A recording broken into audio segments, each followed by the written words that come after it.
Guess what? We have a surprise visit from Ninong Aris and Ninang Ani. See you tomorrow!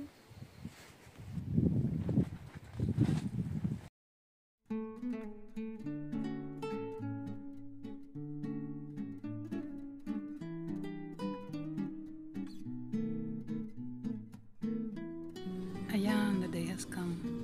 Susunduin namin sila sa train station. Maaga kami umalis sa bahay kasi baka ma-traffic. Pero wala namang traffic kaya madali naman kami nakarating. At yung train nila medyo delayed. Pero delayed man ng 20 minutes yung train nila. Ako naman ang na-surprise kasi bigla-bigla na lang dumating.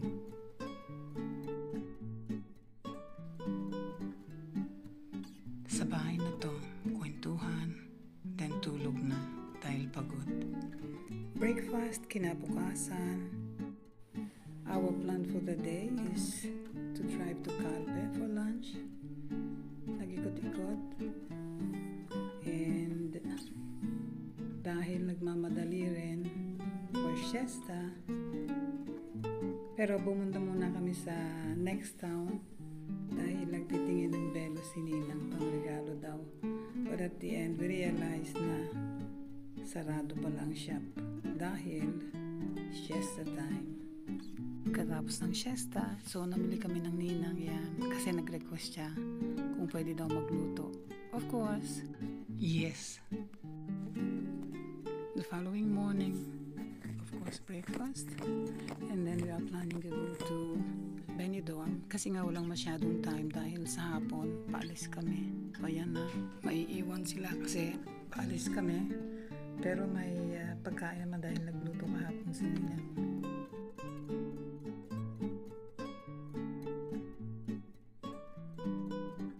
Ito yung retaso ng mga pruta. Mga potensya esto. Give me if it's aphrodisiac.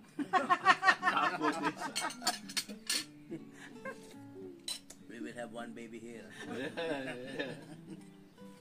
Naka-video. Ayan, naka-video pala. We will call it, if it's a boy, Andreas. If it's a girl, Vicky. So after breakfast, nag-drive na kami papuntang Benidorm.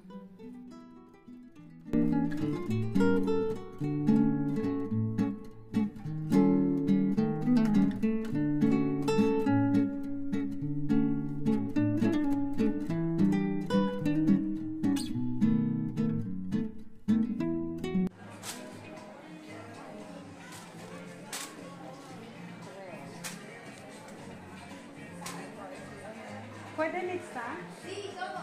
Pwede halo-halo. Pwede halo-halo.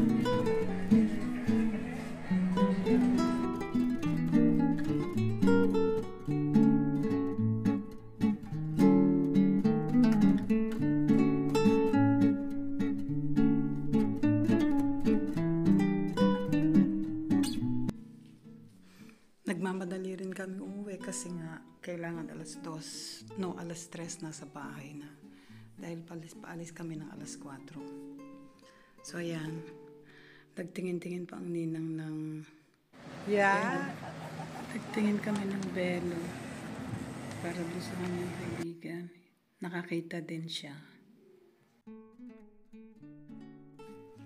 Bago pala kami kumain, nagtingin pa kami sa beach.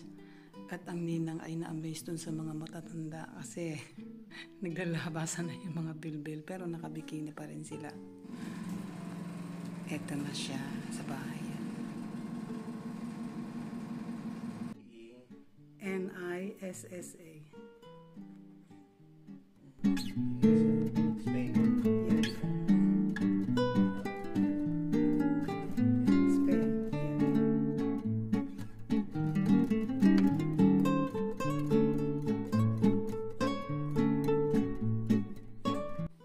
By the way, dinalaw pala ng Ninang yung aking alaga at nanghingi ng blessing. So, yan, translate ko sa kanya. Sabi ng lola, ano daw sasabihin niya?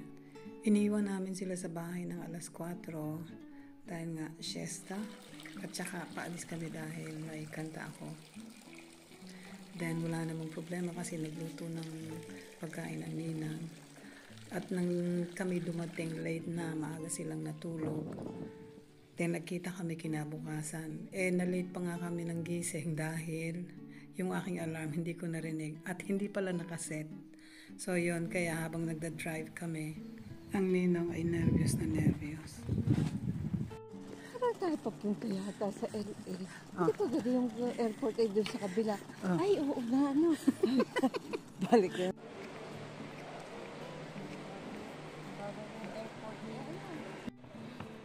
So, jetzt geht's wieder mit dem Zug nach Barcelona. Ne? And thank you so much for waking up so early. You're for driving us around. And thank you for your mi casa, su casa. Nuestra casa. Okay. Mwah. Mwah. Ninang, yung kumot ko, daladaan mo.